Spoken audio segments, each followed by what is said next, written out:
Assalamualaikum warahmatullahi wabarakatuh. Perkenalkan, nama saya Dinda Oktaviantari dari Fakultas Pertanian dan Perikanan.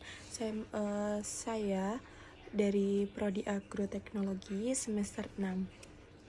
Jadi saya akan menjelaskan tugas dari yang disampaikan oleh Pak Hadi, yaitu mengapa buah naga termasuk tanaman unggulan di Banyuwangi.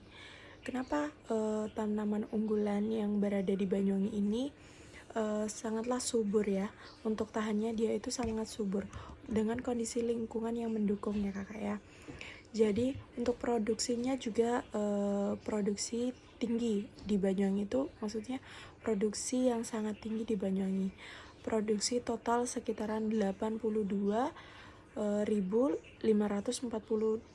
ton per tahun panen dalam setiap panen buah naga. Dan juga promosi pada buah naga ini juga termasuk bisa dibilang promosi yang cukup baik ya, bisa dibilang cukup baik dengan kualitas yang tinggi.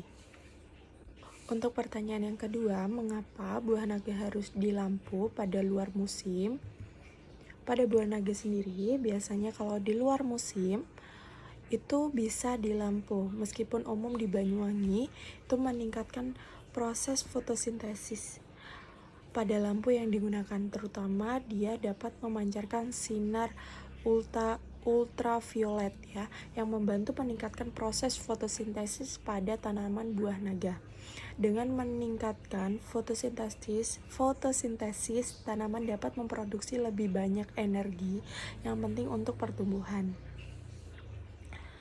Untuk yang kedua, untuk mendorong pembangunan dan pembungaan dan pembuahan ya, dapat dilakukan pada bulan September. Pada bulan-bulan September, Oktober itu buah cenderung tidak berbuah, dan itu bisa memakai lampu.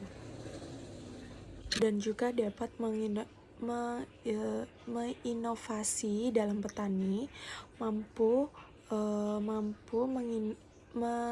menginovasi yang dilakukan oleh petani untuk mengatasi tantangan musim yang meningkatkan hasil panen, menunjukkan adaptasi dalam kreativitas dalam menghadapi kondisi yang tidak mendukung. Jadi seperti itu. Pada pertanyaan yang nomor 3, yaitu tanggal 21 Maret dengan matahari Khatulistiwa, siang dan malam hampir sama panjang, cahaya yang cukup optimal, buah naga mulai tumbuh dengan baik, terutama pada dengan seperti di Banyuwangi dan pada garis Khatulistiwa. Untuk di bagian Juni, matahari menuju dan mencapai garis balik utara pada tanggal 21 Juni dengan bumi utara mendapatkan siang lebih panjang, sedangkan di Indonesia siang mulai sedikit atau mulai pendek ya.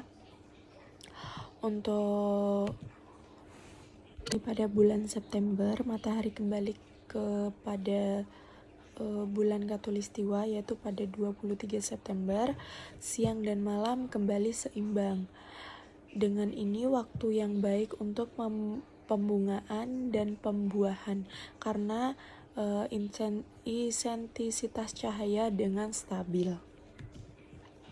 Dengan Desember, matahari mencapai garis balik selatan, yaitu pada tanggal 22 Desember, Indonesia di bagian selatan mendapatkan